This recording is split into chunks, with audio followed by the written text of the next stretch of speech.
à tous, bienvenue sur la chaîne YouTube Mécanique Sportive, c'est Nicolas. Et pour commencer ce début d'année, je vous présente le BMW X3 en version PHEV.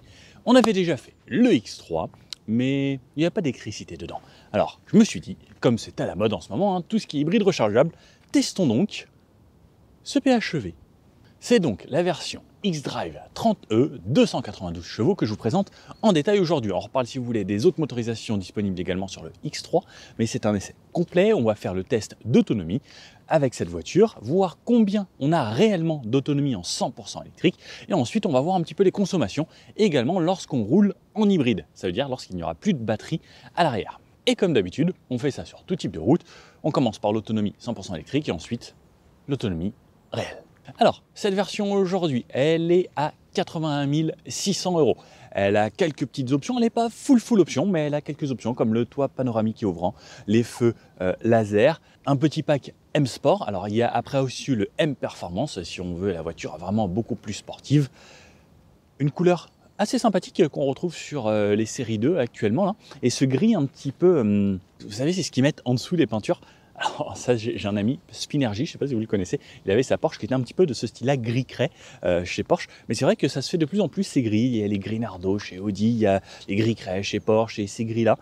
Alors c'est assez original, j'aime bien parce que ça se démarque un petit peu. C'est pas très coloré, comme vous le savez, moi j'adore la couleur. Mais pourquoi pas, pour le changement. Au niveau des motorisations, BMW garde encore énormément de choix. On a soit de l'hybride, soit de l'essence, soit du diesel. Donc le hybride rechargeable sera celui-ci, le 30E, qui fait 292 chevaux. Ensuite, on a des versions essence. On a le X3 20i qui fait 184 chevaux, qui sera un 4 cylindres. Ensuite, on a la version très énervée, le M40i, qui sera lui un 6 cylindres de 360 chevaux. Là, ça commence à devenir sympa, 360 chevaux à l'intérieur de ça. Après, il y a les X3M directement. Et ensuite, version diesel, puisque chez BMW, on a quand même des voitures qui sont faites pour rouler et avaler les kilomètres encore. On a 4 versions diesel. On a le 18D, 150 chevaux. On a le 20D, 190 chevaux. On a le 30D, qui sera lui un 6 cylindres à 286 chevaux. Et le M40D, donc comme la version essence, mais en diesel, à 340 chevaux. La version aujourd'hui, donc c'est un 4 cylindres assisté d'un moteur électrique à l'arrière. Donc ça en fait une 4 roues motrices, c'est pour ça qu'il est X-Drive. On a 292 chevaux, ce qui est largement suffisant. Au niveau de la batterie, on sera sur une batterie de 12 kWh, ce qui est censé donner une autonomie entre 44 et 50 km en WLTP annoncée par la marque. Elle est disponible en plusieurs finitions, soit le X-Line qui est l'entrée de gamme, soit les versions business pour les professionnels, soit M Sport, soit M Performance. Si on veut la finition M, c'est 6 000 € pour avoir vraiment le package complet. Au niveau des dimensions de cette voiture, elle fait 4,71 m de long, 1,89 m de large sans les rétroviseurs et 1,68 m de haut avec ses barres de toit intégrées. Au niveau de la garde au sol, on sera sur 20 cm, ce qui permet d'en faire une voiture un petit peu off-road et permet d'aller sur les chemins sans trop de soucis, surtout qu'on a du 4 roues motrices. Au niveau du rayon de braquage, c'est pas l'une des meilleures, elle fait 12 mètres. Bon, après, on peut s'y reprendre en plusieurs manœuvres. Elle fait environ 2000 kg, cette version aujourd'hui. On peut remorquer 750 non freinés et 2000 kg avec une remorque freinée. Donc, sous ce capot, le 4 cylindres aujourd'hui, comme je vous dis, on a le choix entre des 4 cylindres et des 6 cylindres. Le pack de batterie se situe dans le coffre, je vous montre ça juste après.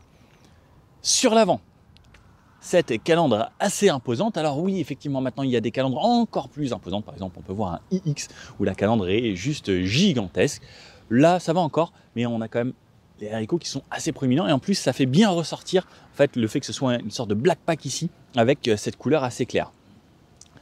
Le logo BMW ici qui est entouré de bleu pour nous rappeler l'électrification qu'il y a sur cette voiture. Spécificité aujourd'hui, on a en option les feux laser qui éclairent jusqu'à 650 mètres. De nuit, c'est un régal. Et effectivement, ça détourne les voitures et autres. On a bien sûr les feux automatiques et on a du full LED ici à l'avant comme à l'arrière. Un pare-choc à l'avant, comme on peut le voir, assez viril, avec des sortes d'entrées d'air un petit peu partout. Alors ici, c'est juste une entrée d'air qui vient se ressortir dans les arches de roue. Ça, c'est pour l'aérodynamique et les normes de consommation, le WLTP, etc. Parce qu'on gagne un petit peu d'aérodynamique avec l'air qui s'engouffre ici et ça permet de consommer un tout petit peu moins. quasiment toutes les voitures le font de nos jours. Et une lame positionnée assez haute, ici en noir, tout est peint. On n'a pas de plastique brut sur cette voiture. C'est quand même assez sympathique et bon, à ce prix-là, je trouve que c'est normal.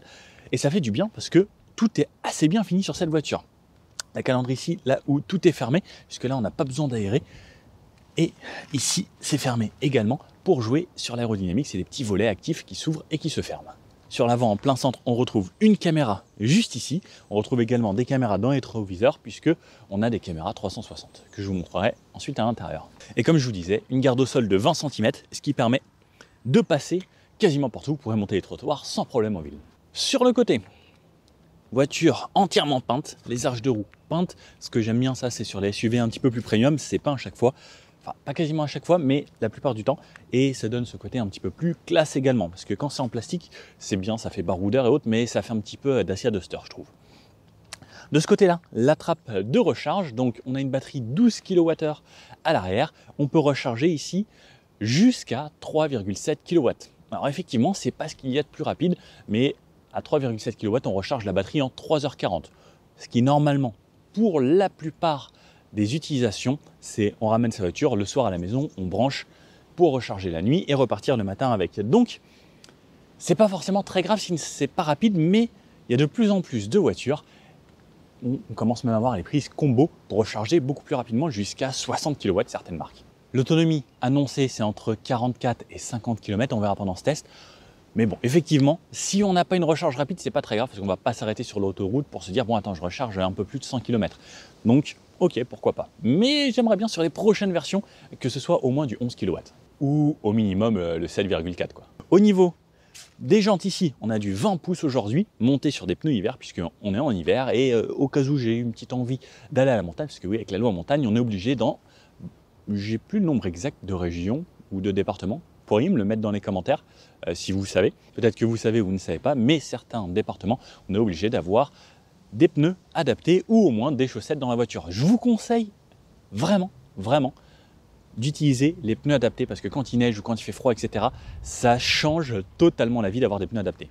On verra que même avec du 20 pouces, la voiture reste confortable. On a une suspension assez confort sur cette voiture. Sur le côté, quelque chose de plutôt simple, une ligne qui traverse là et quelques plis de carrosserie. Ce que j'aime bien sur ces feux à l'arrière, c'est on a une petite LED là ici sur le côté qui permet de voir que les feux sont allumés. J'aime bien, c'est un petit détail. Sinon, pas de chrome sur cette voiture. Entourage noir, les barres de toit noires, un petit biton sur les rétroviseurs. Assez simple, classe. Les poignées type frigo avec le petit bouton si j'appuie pour verrouiller avec la clé dans la poche. Plutôt pratique. Sur l'arrière, on retrouve également des feux full LED avec cette nouvelle signature là, donc divisée en deux parties. Sur le nouveau X1, ça a changé, c'est redevenu comme ça. Mais sur le X3, on garde toujours cette double partie que j'aime bien, qui rend la voiture un petit peu plus agressive encore, et surtout avec ce contraste, avec du noir, le rouge, ce gris, je trouve ça plutôt sympa. N'hésitez pas à me dire ce que vous en pensez, mais avec les vitures teintées, je trouve que ça lui donne un petit côté un petit peu énervé. Pareil sur l'arrière, tout est peint, pas de plastique apparent à aucun endroit, les réflecteurs ici, deux vrais échappements sur les côtés. Alors niveau sonorité c'est pas top, c'est juste un petit 4 cylindres 2 litres, mais on a quand même deux vrais échappements qui sont assez jolis et pas juste des enjoliveurs posés sur une calandre. Je trouve ça beaucoup plus sympathique personnellement. Le X3 de ce côté-là, le eDrive 30E pour vous rappeler la motorisation que vous avez choisie, toujours le logo BM cerclé de bleu. Là c'est comme ça qu'on peut reconnaître vraiment une BM électrifiée ici. Le coffre, la caméra également, mais ça c'est devenu ultra normal sur ce genre de voiture. Le coffre qui devinera le volume de chargement ici. Là, hop, comme vous pouvez le voir, il y a une petite marche. On a un volume de 450 litres. Alors oui, on perd un petit peu parce qu'on a le pack de batterie. Comme vous pouvez voir ici, on a une sorte de vraie marche qui intègre un coffre de rangement pour le câble et derrière on a tout le pack de batterie. Alors oui, effectivement, ça empiète pas mal, mais version PHEV oblige malheureusement. Bon, ça laisse quand même de quoi m'installer ici à l'intérieur. Moi je rentre quand même, il reste encore de l'espace. Au niveau de la banquette, on a une banquette qui sera en 40-20-40. peut replier juste la partie du milieu et fixation top taser et isofix sur les 2 sièges d'extrémité. On peut également donc avoir un crochet de remorquage, comme je vous disais, on peut tirer jusqu'à 2 tonnes avec une remorque. Allez, je vais vous montrer l'intérieur. On commence par les places arrière à l'avant et on va l'essayer. Alors, au niveau des places arrière, la porte s'ouvre assez grand. Je viens rentrer, hop. Alors, ce que j'aime bien, c'est tout de suite, là je rentre, je vois que les sièges sont assez inclinés. La portière, plutôt bien finie, hein, de beaux matériaux. Lorsque je referme, j'ai mon petit rideau ici, ça c'est sympa pour l'été. Les vitres surteintées et surtout de grandes vitres qui me permettent d'avoir une belle visibilité. Les portes donc plastique moussé sur le haut, des inserts, de la LED également avec des couleurs personnalisables, du cuir. Enfin franchement une belle finition et surtout de quoi ranger une grande bouteille ici, plus d'autres petites choses. Lorsque je suis assis ici, j'ai quand même de l'éclairage sous les pieds ici, qui sera également personnalisable avec les couleurs des LED autour de la voiture. J'ai de la place au niveau des genoux. Le siège à l'avant il est réglé pour moi. Et comme je vous disais, là le siège est plutôt incliné. Alors ce que j'aime, c'est qu'on a les sièges qui sont réglables au niveau de l'inclinaison. Donc je peux passer de très droit. Si je suis quelqu'un qui aime bien être assis vraiment droit, je pourrais l'être. Et je peux également me mettre bien incliné. Alors ça, pour les longs voyages, je relève un petit peu mon appuie-tête et je me mets comme ça. Oh, je trouve que c'est l'idéal. Une banquette inclinable à l'arrière, c'est un vrai confort supplémentaire. Au niveau de l'assise, alors, plutôt pas mal. C'est un petit peu ferme peut-être. Sinon, on est plutôt bien assis. La banquette est assez courte. J'aurais bien aimé peut-être que ça se relève un tout petit peu pour avoir vraiment ce côté très très confort lorsque j'aurais été incliné en arrière. Mais déjà, je suis vraiment bien. Ils ont pensé à la petite languette juste ici. Hop, la coudoir de chaque côté en cuir. Le porte-gobelet qui s'ouvre ici. Hop, ça descend pas plus. D'accord. Bon, ça reste... Ah oui, c'est incliné parce que la banquette est inclinée. Sinon, hop, ça se remet droit. Je me disais aussi. Et on a la possibilité de rabattre cette partie. Donc, comme je vous disais, 40, 20, 40 et les sièges isofix et top taser sur les 2 sièges d'extrémité. Donc, permet d'avoir accès au coffre ou de pouvoir mettre des skis. Au niveau de la tête, vous pouvez le voir également, je suis très bien. Je ne peux pas toucher. J'ai encore pas mal d'espace. Je peux me grandir. Moi, je fais 1m80. C'est pas mal. Les 2 liseuses ici. Ma poignée, de quoi accrocher sa chemise avec son cintre là-haut. On est pas mal. Climatisation également. Ici, sur cette version, on a les 2 sièges à l'arrière qui sont chauffants. Climatisation pour la zone arrière et 2 ports USB-C sur le bas. On a le gros tunnel central qui est ici, puisque version 4 roues motrices. La petite boucle de ceinture ici qui bouge. Allez, on teste la version. La place du milieu. Alors, le gros tunnel central, il me permet quand même sur les côtés de mettre mes pieds. Moi, je fais du 44-45. Ce qui est bien, c'est que le rail est assez avancé, ce qui me permet de ne pas avoir la pointe sur le rail et d'avoir le pied bien à plat. Le dossier est ferme, puisque c'est un accoudoir. La place du milieu, un petit peu plus ferme. La ceinture ne me dérangera pas, puisqu'elle est montée sur une boucle. Ça va. C'est un petit peu ferme au milieu. Mais ça va. J'ai quand même de la place aux genoux, j'ai de la place pour les pieds. Oh ouais, hein, surtout c'est très très lumineux ici avec le grand toit ouvrant et panoramique. Assez agréable. D'habitude, je suis pas trop fan des intérieurs sombres, mais ce marron là, je trouve qu'il colle bien à la voiture. Allez, c'est parti, on découvre l'avant. Donc la poignée ici, donc si j'appuie là, ça me verrouille le véhicule. Et le rétro se referme. Et quand je m'éloigne et je reviens, j'ai juste à toucher mes poignets et tout se réouvre. La porte avant. En belle finition, belle prestation, plastique moussé, l'éclairage LED ici, alors je ne sais pas si vous pouvez vraiment le voir, on a également un éclairage LED en dessous. Ouais, c'est compliqué de vous le montrer de journée. Toujours le petit X dans le creux de la porte, fermeture du véhicule, mémorisation des sièges, petit insert ici, du cuir également là avec des belles surpiqûres. Ça, chez BM, on connaît depuis des centaines d'années, c'est toujours le même, j'ai l'impression. J'ai un ami qui avait une M6, je pense que c'était exactement la même chose, les M6 V10 à l'époque. la petite touche pour déverrouiller la trappe à essence. Sans ça, vous pouvez appuyer là-bas autant que vous voulez, vous n'allez pas l'ouvrir. De quoi mettre des grandes bouteilles ici, de quoi remettre des choses ici, partie en plastique ici, ferme. Seuil de porte M, on peut le voir ici. Tapis M aujourd'hui. Le pédalier M, puisqu'on a la finition M Sport. De quoi ouvrir le capot à l'avant, le pédalier qui est sympa, le gros repose-pied sur le côté. Ce que j'aime bien aussi, c'est cet endroit pour mettre toutes ces petites pièces ou autres qui seront rangées ici. De ce côté-là, on a de quoi mettre l'éclairage en automatique, les feux anti-brouillard, la luminosité du compteur, le siège, donc siège électrique aujourd'hui, position, donc ça c'est pour le bourrelet dans le dos, ça c'est pour les bourrelets sur les côtés, et voilà à quoi il ressemble. Les sièges sont plutôt beaux, hein, avec cette finition en cuir marron. Je vous avoue que j'aime bien, c'est assez classe. Chez BMW, on a toujours cette partie pour avancer là derrière les genoux, et je vous emmène directement à l'intérieur. Hop. Alors, je vais mémoriser ma position et je vais me reculer comme ça, je pourrai revenir direct à la bonne position. Donc également le logo entouré de bleu puisque version hybride rechargeable, donc avec de l'électricité. On le retrouve également ici, même si on a un volant M, ça vous dit quand même que vous avez de l'électrique dans la voiture.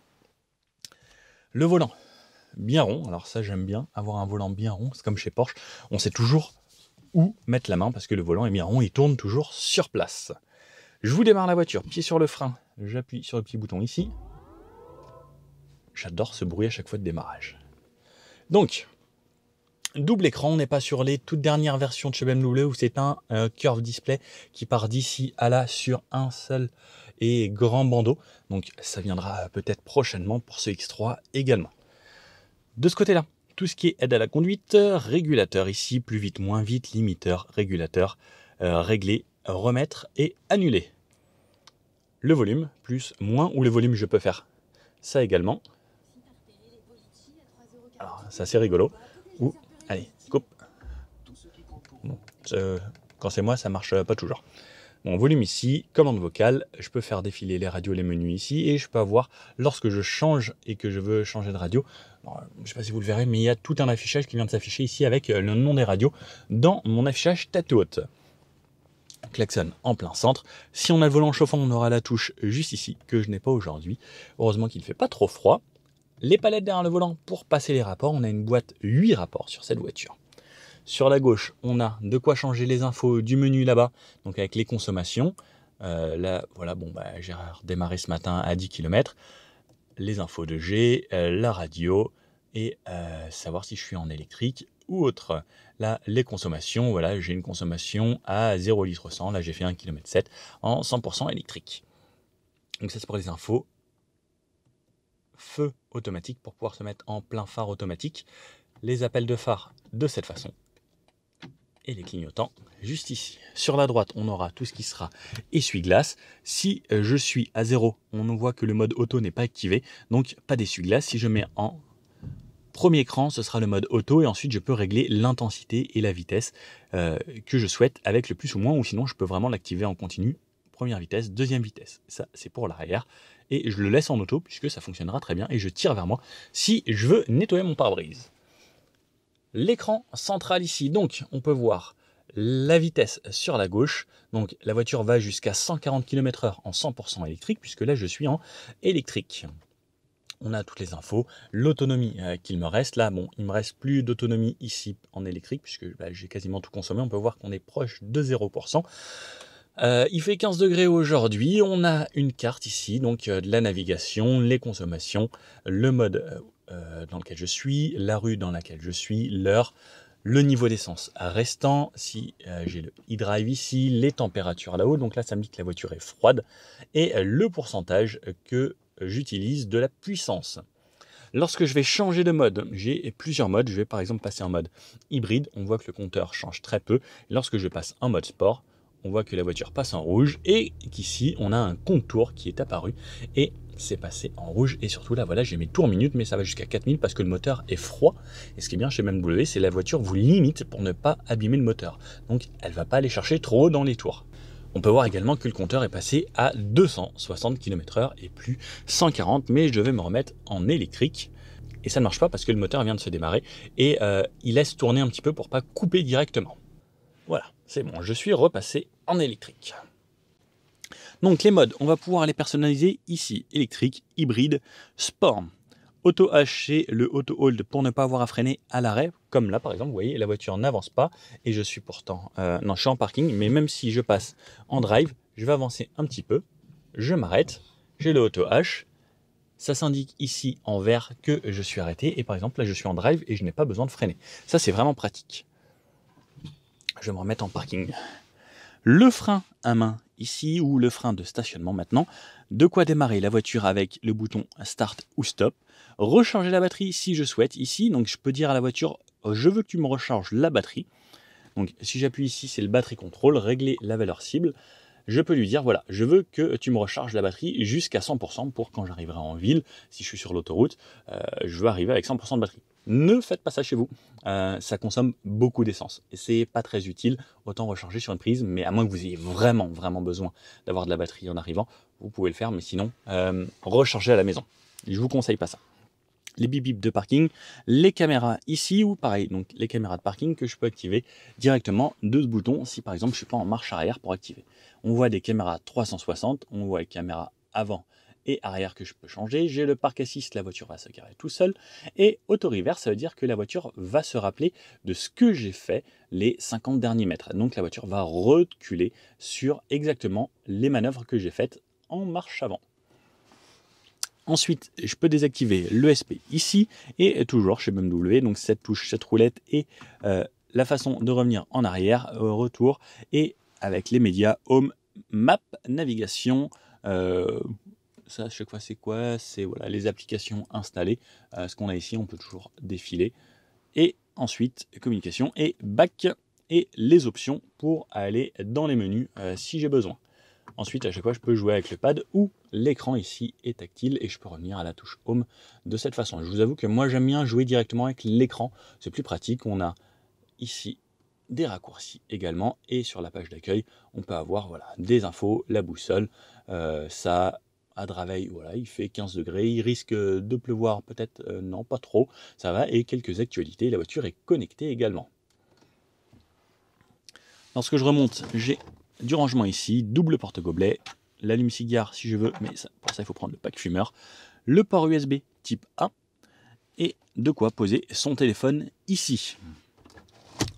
La couloir centrale avec une prise USB type C à cet endroit-là, et un petit peu de rangement. On pourra connecter son téléphone également à cet endroit-là. On a bien sûr le CarPlay intégré et l'Android Auto si on souhaite. Toujours chez BMW, ça qui va évoluer prochainement, donc avec toujours les raccourcis ici, le volume, les modes, bien sûr radio DAB, Bluetooth, etc. Les sièges chauffants, dégivrage avant, arrière, la climatisation auto, là la température que je vais pouvoir régler pour moi de mon côté si je souhaite, et du côté passager également en bizone. Je vais régler où est-ce que je vais me faire ventiler de chaque côté et la puissance de climatisation ici. Le recyclage, je vais avoir le menu qui va m'emmener dans le menu directement menu climatisation. Conseil, ok, bon bah, j'ai pas besoin de ça, mais je vais aller dans le menu. Ok, voilà, donc là, en gros, vous allez pouvoir changer vos choses. Max est ici, donc ça, c'est pour mettre vraiment la climatisation. Et le siège chauffant pour le passager sur 3 positions également. L'écran ici, donc je vous ai montré. Bon, si vous connaissez un petit peu BMW, vous connaissez tout ce qu'il y a là. On peut avoir les réglages de la voiture, les infos de bord, les affichages sport si je souhaite faire du sport pour me donner un look qui est un petit peu plus sportif comme on retrouve sur des M, où je peux avoir les infos de consommation, etc. Le tableau de bord est plutôt bien fini, c'est du moussé partout. Alors ce que j'aime énormément, c'est que c'est du moussé même ici, au niveau des genoux. Même la boîte à gants est moussée. Alors ça, c'est hyper rare d'avoir une boîte à gants moussée et je trouve ça vraiment très bien. Il y a de la place pour les jambes du passager également. Et la boîte à gants ici, pas ultra spacieuse, mais on a de quoi mettre tous ces documents. On peut voir, là on a un éclairage LED ici. Je vous referai une petite partie lorsqu'on passe dans un tunnel où ce sera un petit peu sombre dans la vidéo, vous pourrez voir tout ça. Le rétroviseur ici avec un bord très fin, électrochrome bien sûr, les LED qui s'allument ici, la touche SOS, que l'on retrouve maintenant sur toutes les voitures en cas d'accident ou autre. Le petit pare-soleil, la vitre, la LED qui s'allume également. Alors tout petit miroir pour une très grosse voiture. Le micro pour parler et la poignée que j'ai également. Là-haut, le toit ouvrant sur l'avant, donc cette partie à l'avant s'ouvre, et le côté panoramique sur l'arrière. Petite vue sur les sièges arrière, le siège passager comme on peut le voir, hein, c'est le même ici, plutôt joli. Donc comme promis, le petit tour de nuit avec l'éclairage. Donc là j'ai mis la luminosité au maximum, on peut personnaliser les couleurs. Ici on a deux teintes différentes en même temps à chaque fois. Là, par exemple au niveau des pieds je suis éclairé en bleu, s'il veut bien faire la mise au point, hop. J'ai de l'éclairage également de l'autre côté là-bas. J'ai des petites LED au plafond qui éclairent la console centrale ici. Donc avec une petite LED qui est bien dirigée, ça éclaire un petit peu à cet endroit-là. Et dans les portes arrière également, on peut le voir juste ici et au pied également arrière. Bon, voilà le petit intérieur qu'on a et toujours le tableau de bord ici et l'affichage tête haute. Et puis je pense que je vous ai tout dit, il ne reste plus qu'à les laisser. Allez, c'est parti. Bon alors, on va commencer avec ce X3 30e en 100% électrique. Comme d'habitude, je commence toujours sur les hybrides rechargeables par l'autonomie en électrique. La voiture est à 100%. Elle m'affiche actuellement 30 km d'autonomie puisque ça joue également avec ce que les précédents utilisateurs ont fait. Et c'est normalement annoncé en WLTP entre 44 et 50 km. Donc bien sûr, on essaye, c'est parti. Lorsque je démarre la voiture, elle démarre en électrique individuelle et je pars en 100% électrique. Donc ça ne fait pas de bruit. Il n'y a que les essuie-glaces limite là qui me font du bruit parce qu'aujourd'hui c'est toujours l'hiver, il pleut toujours. Mais on a toujours ce côté agréable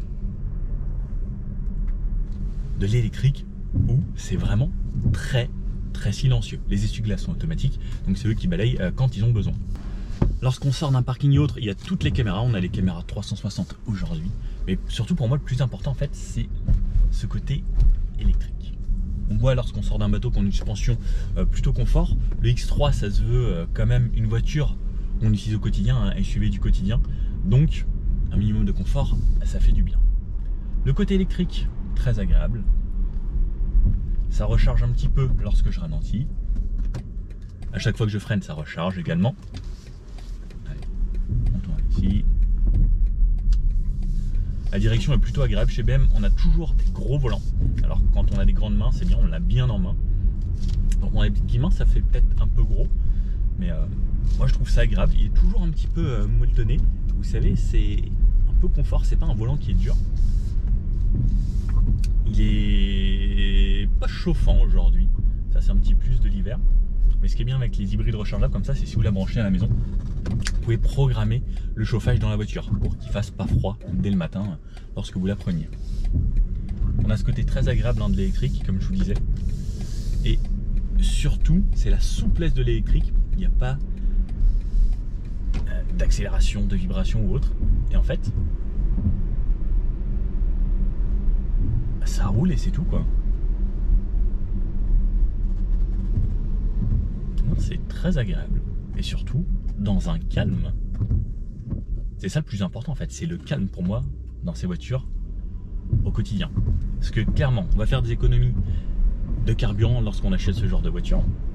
Mais avant de faire la différence entre une version essence ou diesel et un hybride rechargeable, il va falloir en faire des kilomètres. Donc pour moi, vous achetez surtout un confort supplémentaire au quotidien et ce confort de la tranquillité.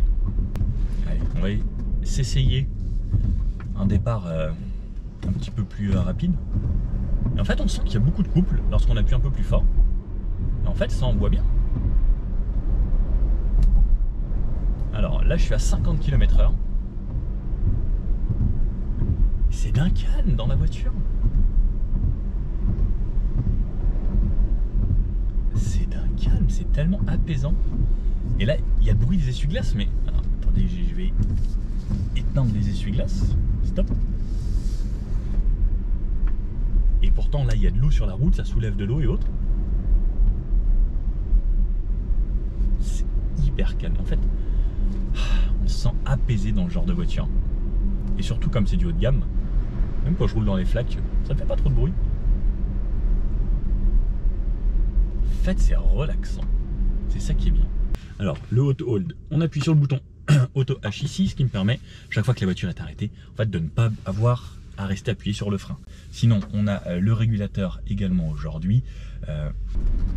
Moi, ce que je vous recommande vraiment avec ce genre de voiture, c'est de prendre le pack avec toutes les aides à la conduite, le full option, qui permet d'avoir vraiment toutes les aides à la conduite avec la conduite de niveau 2, surtout quand on a une hybride rechargeable comme ça, autant prendre le pack avec toutes les aides, parce que bon, ce serait dommage lorsqu'on dépense autant d'avoir une petite marge supplémentaire pour avoir les aides à conduite, et je pense que dans les années à venir, ça fera sacrément la différence.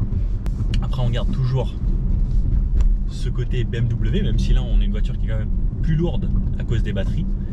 Au niveau du châssis, on garde quand même toujours quelque chose d'agréable, et même sur le changement de direction là, on sent que ça tient bien la route, ça s'appuie un petit peu, mais enfin, on garde une voiture confort, mais qui se veut quand même un minimum dynamique.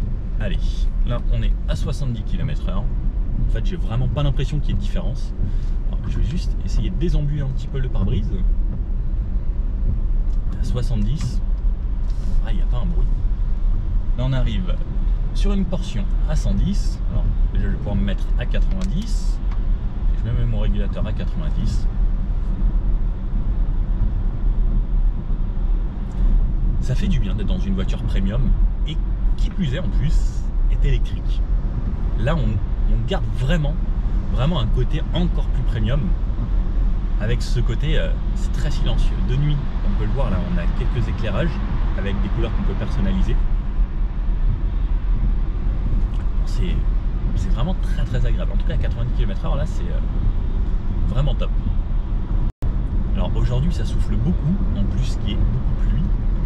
On a très légèrement du bruit du vent, mais c'est vraiment très léger.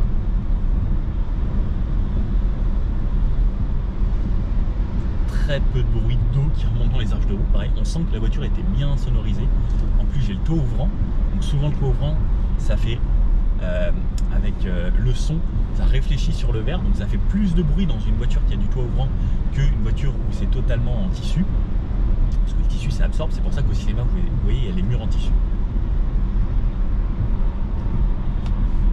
Franchement en 100% élect c'est hyper confortable, perso j'adore. Alors j'en suis arrivé à 50% de batterie, donc je suis sorti de chez BMW, j'ai pris la route, il y a eu un bout à 110, ensuite j'ai fait des bouts à 90, c'était un petit peu vallonné. Alors ce qu'il faut savoir, c'est pareil, si vous êtes en montagne et qu'il n'y a que de la montée, ça va consommer beaucoup plus, hein, comme une voiture essence normale, peu importe l'énergie, plus le moteur force, plus ça va consommer. 50%, j'en suis arrivé à 14,9 km, allez 15 km, ça vient tout juste de passer. Et je suis aligné aux 50%. Donc, logiquement, on devrait arriver à 30 km d'autonomie en réel dans ces conditions. Aujourd'hui, il fait 9 degrés, il pleut, donc feu allumé, chauffage dans la voiture à 20 degrés. La ventilation souffle à 4 bars. Là. Mon but, c'est d'être quand même installé confortablement dans la voiture. Il fait bon. Et on va voir si on arrive à faire au moins donc ces 30 km ou pas. Alors ce qu'il faut savoir, pareil, c'est plus vous roulez vite avec la voiture, plus ça consomme. L'électrique, en étant à 130, ça va consommer beaucoup plus que par exemple en étant à 110. L'idéal pour ces voitures, ça reste la ville ou les petites routes à 70-80. Là c'est le top du top. Au niveau de la conso, on consomme quasiment rien et on peut faire énormément de kilomètres. Et souvent on atteint dans ces conditions les autonomies annoncées par les constructeurs. Après pareil, quand on redescend, par exemple on est en haut d'une montagne, eh bien on va consommer quasiment zéro, voire des fois on va récupérer plus d'énergie que ce qu'on va consommer en descendant une montagne, parce que toute la descente, à chaque freinage en fait vous allez récupérer de l'énergie. Et c'est là que ça devient très intéressant au final, ces voitures hybrides rechargeables ou même hybrides simples, puisque l'avantage qu'il y a dans ces voitures, c'est que les moteurs électriques régénèrent à chaque freinage, ce qu'on ne fait pas avec de l'essence. Avec de l'essence, quand on freine, au mieux ça coupe le moteur, donc on ne consomme rien, mais on ne recrée pas d'énergie. Alors que là, on recrée de l'énergie qu'on va pouvoir réinjecter ensuite à chaque phase d'accélération. Et c'est là que ça devient intéressant. Et pareil, ce genre de voiture, une fois qu'il n'y a plus de batterie, eh bien ça devient une hybride simple qui va récupérer un petit peu à chaque fois et avoir un petit peu d'hybridation supplémentaire. Mais surtout, si vous vivez comme moi, proche de Paris ou d'une grande ville et qu'il y a souvent des bouchons, là, l'électrique, c'est assez intéressant. Parce que, vous voyez, là, on est dans du trafic. Bien, il n'y a pas de vibration dans la voiture, il n'y a pas de bruit. On ne consomme pas, puisque, enfin, on consomme un petit peu d'électricité, mais clairement, c'est plus intéressant de consommer de l'électricité comme ça que du carburant. Et surtout, enfin, c'est beaucoup plus confortable. Alors, c'est un petit peu dommage, aujourd'hui, j'ai pas toutes mes aides à la conduite comme moi j'adore. Donc c'est à moi de jouer avec mon pied, parce que j'ai le régulateur, mais il n'est pas adaptatif, il n'y a pas le centrage de voie.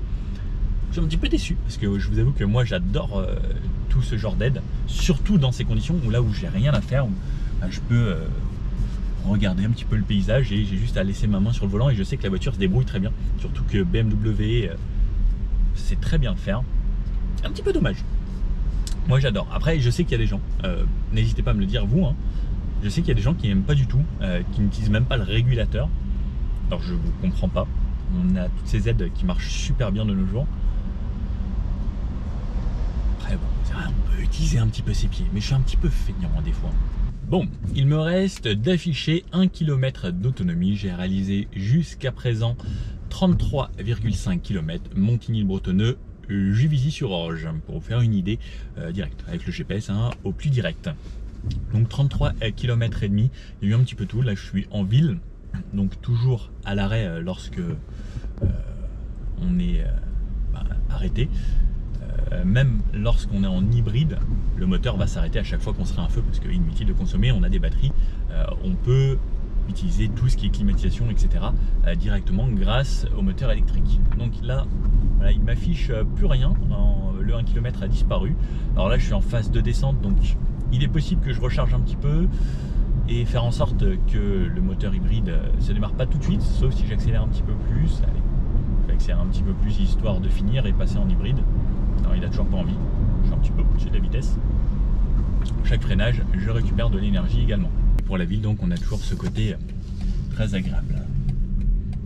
On va pouvoir aller dans les petites rues et tester en même temps le rayon de braquage. Mais 34,6, il n'a toujours pas démarré. J'essaye de faire démarrer le moteur en épuisant la batterie. J'ai du mal. Alors Dodan, on sent que c'est une fermeté élastique. Je ne sais pas comment vous le décrire. J'essaye de trouver toujours des mots pour ces voitures qui sont confortables mais à la fois fermes. En fait, une fermeté élastique, je pense que c'est le mot qui conviendrait bien. C'est pas dur, c'est pas mou, c'est ferme mais flexible.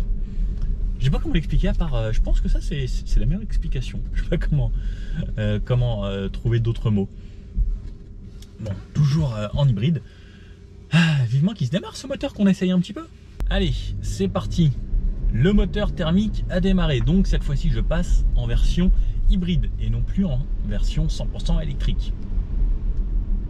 Ah si, il a repassé en électrique. Il s'est démarré juste un tout petit peu. Test du rayon de braquage ici. Ce tout petit rond-point. Allez, je braque à fond.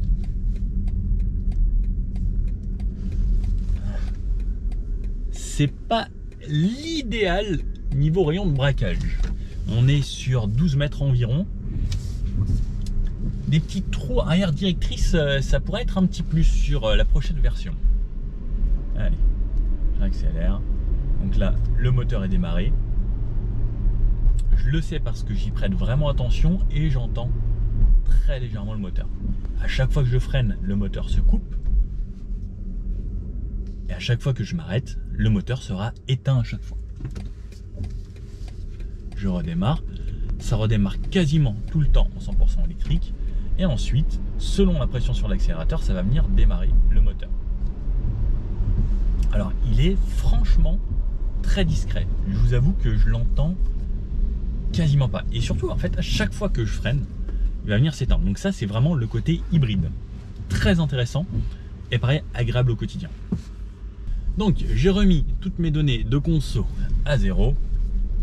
On va voir ce que ça donne exactement en hybride. Et pour toutes les phases comme ça, dans les bouchons et autres, ne pas avoir un moteur qui tourne, c'est quand même vraiment avantageux. Parce que on consomme vraiment de l'essence pour rien. En fait, un moteur qui tourne non-stop, c'est absolument inutile. Et c'est pour ça, depuis qu'ils ont inventé le start and stop, moi je trouve ça, c'est devenu quasiment obligatoire, et ça devrait être obligatoire surtout. Et surtout, genre les gros bus, enfin tous les bus, les camions et autres, enfin, vous imaginez la pollution que ça représente, un bus RATP lorsque c'est à l'arrêt, un feu. Et un bus, c'est très souvent à l'arrêt. À chaque fois que ça s'arrête pour prendre des gens, bah, il y a le gros moteur diesel qui tourne. Je trouve ça un petit peu ridicule. Donc pour moi, tout ça, ça devrait être au moins hybride. Pas forcément hybride rechargeable, mais au moins hybride. Parce que c'est vrai que l'hybride, ça a quand même cet avantage de rouler sans trop de problème. On ne transporte pas 2 tonnes de batterie à l'arrière. Et c'est pratique parce qu'on n'a pas besoin de recharger. Et c'est vrai que lorsque cette voiture passe en hybride, bah, c'est un avantage. C'est une hybride rechargeable, donc lorsqu'on peut, et je vous conseille de recharger au maximum pour pouvoir rouler le plus possible dans l'électrique, parce qu'on a ce côté confort. Mais là, par exemple, là, la voiture roule énormément, toujours en mode électrique. Là, ça y est, elle vient de redémarrer. Là, je relâche, je freine, elle repasse en électrique. Et en fait, ça fait que jouer comme ça. Et comme vous pouvez le voir, en vrai, c'est quasiment imperceptible. Là, le moteur est démarré. Là, je l'entends un petit peu. Mais ça ne me déplaît pas d'entendre un moteur de temps en temps. Surtout quand on a une belle voiture, on a un moteur qui reste quand même un 2 litres, qui n'est pas un trop petit moteur downsizé des 1,2 litre comme chez certaines marques. C'est pas gênant. Allez, on sort de la ville. Donc là, c'était un petit peu montant, il y a eu un petit peu de dénivelé. 11 litres 4 en ville. Et on va aller voir ce que ça donne sur route plus rapide. Pourquoi je tombe sur le rouge ici? Ça m'arrive jamais. Bon, c'est pour profiter encore de ce calme. C'est parti. Et on va pouvoir rouler un peu. Et tout à l'heure, je vais recharger un petit peu la batterie et faire en sorte d'essayer le mode sport, voir ce que ça donne également en mode plus dynamique. Allez, là, je m'insère gentiment, sans forcément trop appuyer. Je suis en mode standard et je suis à 90. Donc je vais me mettre mon régulateur à 90. Donc la voiture se met en 8e rapport. 8e rapport, ça me dit que je suis aux alentours, je suis en dessous. Ah non, c'est un pourcentage ici. Donc je suis en dessous de là, je suis à 15, entre 15 et 20% de puissance sur les 100%. Donc là je suis en thermique. On va rouler un petit peu comme ça à 90, du 110, un bout de 130 et voir ce que ça donne. En tout cas là en 8e,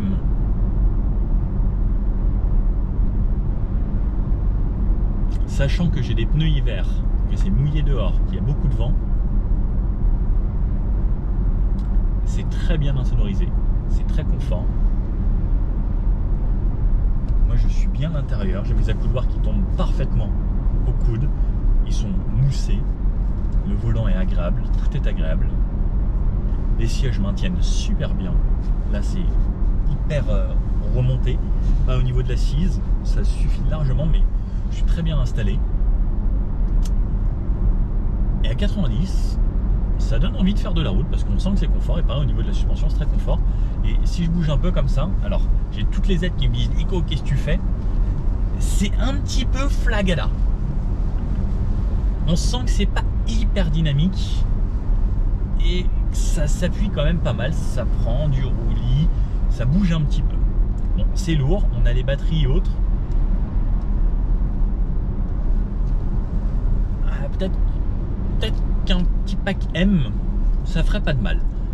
Mais après, les gens qui s'achètent ce genre de voiture, je pense que vous êtes assez d'accord avec moi, c'est plutôt pour rouler pépère. Quand on achète une hybride rechargeable, c'est pas forcément pour faire de la compétition ou du circuit. Alors, en ayant fait de la ville et de la route à 90, j'ai une moyenne à 9,9 litres depuis tout à l'heure. Ici, on va passer sur une route à 110 km/h. Je me mets donc mon régulateur, 110 km/h.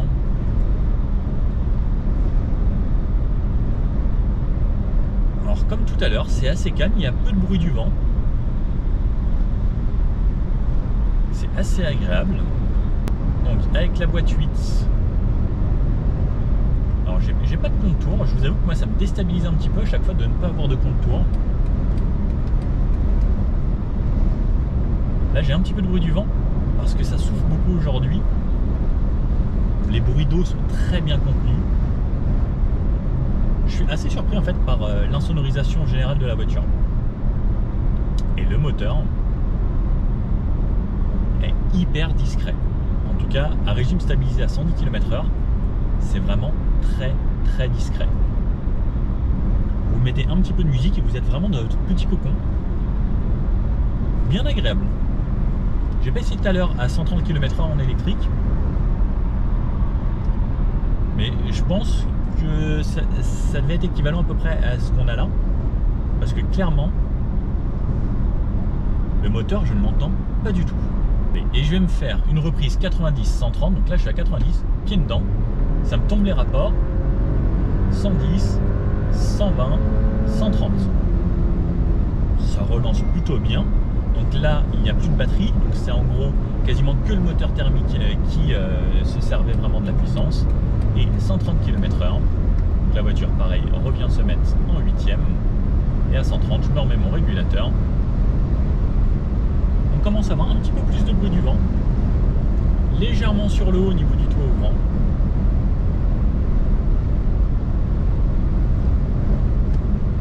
Mais ça reste toujours vraiment bien. Un petit peu de bruit au niveau des rétros, mais à part ça, très agréable. Et il manque plus qu'à tester le mode sport ou le mode extra boost. Donc le mode extra boost, ce qui est bien, c'est que ça va vous donner toute la puissance du véhicule tout le temps et surtout ça va recharger pendant que vous rouliez parce que la voiture veut que vous ayez tout le temps le maximum de puissance disponible possible. Donc son but c'est d'avoir tout le temps le max de puissance. Allez, on va tester en rond-point. Alors aujourd'hui c'est un peu humide. Donc, on peut le voir, là je suis quand même à très bon rythme en rond-point. Je suis hyper bien maintenu par ce siège qui me cale bien un petit peu en dessous des côtes. Alors, ça souvient un poil, mais je sens que les assistances viennent m'aider très rapidement. Elles rééquilibrent la voiture. Là je suis à mon rythme, mais je vous avoue que le châssis est plutôt bien. Une fois que ça s'est appuyé, ça joue plus trop sur les côtés. Allez, hop, je repasse par là. Et alors ce qui est bien, c'est que là ce mode extra boost me donne vraiment toute la puissance des 292 chevaux que j'ai sur ma fiche technique. Donc si je réaccélère, ça pousse plutôt bien. On va se trouver une petite route, on va se faire un 0 à 100, voir ce que ça donne. Mais 300 chevaux en gros, c'est largement suffisant. Allez, on se teste un gros freinage ici au stop. Alors on a une pédale qui est ferme, mais il faut appuyer assez fort avant d'avoir un freinage plutôt puissant. Au niveau de l'accélération, voilà, ça y va vraiment tout seul. Mais sur les gros freinages, il faut quand même appuyer assez fort. Ça me déclenche le warning en dynamique. On sent qu'il y a du répondant au niveau du moteur. Le fait que ce soit une hybride rechargeable, ça cumule la puissance de l'électrique avec la puissance du thermique. Et là, ça nous donne vraiment des performances vraiment très agréables. Surtout quand on a besoin que ça relance. Et là, par exemple, en fait, des fois, c'est même limite trop brutal à basse vitesse. Lorsque je rappuie un petit peu fort et que je suis sur le bon rapport, eh ben, ça va vraiment me mettre un petit à-coup et me coller au siège. Allez, devant moi, j'ai une route dégagée, il n'y a personne. C'est parti pour le 0 à 100. Allez, go. Oh, ça pousse bien. 55 déjà. Waouh. 75, 81, 97, 100. On voit que c'est plutôt efficace. Et surtout avec ce mode extra boost, la voiture en fait, elle a toujours envie d'en découdre.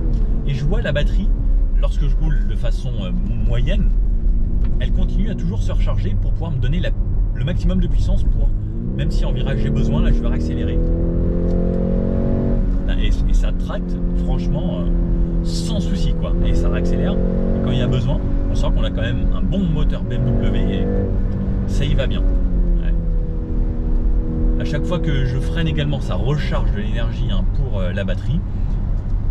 À haute vitesse en dynamique, même en courbe, la voiture est plutôt saine et plutôt stable.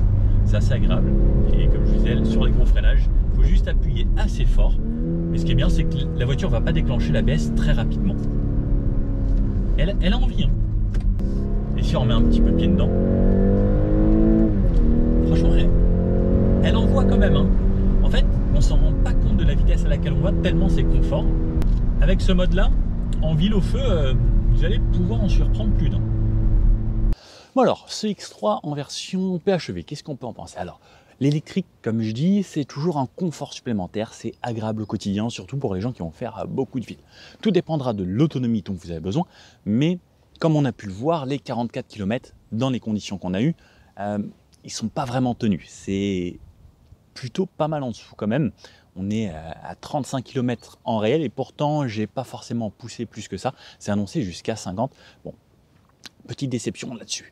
Mais on va dire que 30 km à 35 km, selon ce que vous faites comme utilisation, si c'est pour juste déposer les enfants à l'école, que l'école n'est pas trop loin ou autre, bah c'est vrai que ça peut être intéressant. Si vous avez plus de route à faire, l'hybride rechargeable, je ne le conseille pas forcément, sauf si vous avez de l'argent et que vous voulez ce petit confort supplémentaire au quotidien et que vous avez de quoi recharger à la maison. Et je conseille vraiment une maison pour pouvoir recharger la prise. Sinon, une version essence ou diesel, ça fera largement l'affaire. Si vous roulez beaucoup, le diesel, ça reste toujours ce qu'il y a de mieux, hein, parce que c'est confortable. Sur la route, c'est pareil, ça roule tout seul. Et c'est fait pour rouler. On avait déjà essayé une version diesel. C'était très agréable. Ça consomme peu pour les longs trajets, alors que là, on va consommer beaucoup plus, comme on a pu le voir. Lorsqu'on va faire un mix, on sera aux alentours des 10 litres, 9 litres 9 que moi j'ai pu relever. Sur des routes à 90, à vitesse stabilisée, alors moi j'ai pas mal roulé avec ensuite, j'avais une moyenne à 6 litres, pile poil, en étant à 90 sur des routes de campagne et en faisant du long trajet. 6 litres, c'est correct pour une voiture qui fait 2 tonnes. Mais un diesel fera beaucoup mieux. Donc vraiment, ça va dépendre de votre utilisation. Personnellement, j'adore l'hybride rechargeable pour le quotidien. Moi, je fais beaucoup de régions parisiennes et là, c'est très agréable à rouler de cette façon. N'hésitez pas à me dire, vous, quelle est votre utilisation? Plutôt beaucoup de routes, plutôt beaucoup de villes, puisque c'est un mix. Moi, je sais que je ne fais pas énormément de routes, à part pendant les essais. Mais sinon, pour mon utilisation personnelle, moi, je fais vraiment que de la ville. Et même une voiture 100% électrique, moi, m'irait très bien. Il existe également le iX3, qui est la version 100% électrique de cette voiture. Bon, si vous avez aimé cette vidéo, le petit pouce bleu comme ça, n'hésitez pas à vous abonner. Ça m'aide, moi, à grandir la communauté et à faire des essais de plus en plus cool. Bon, je vous dis à bientôt pour une prochaine vidéo. Et puis, bonne année encore une fois. Allez, ciao!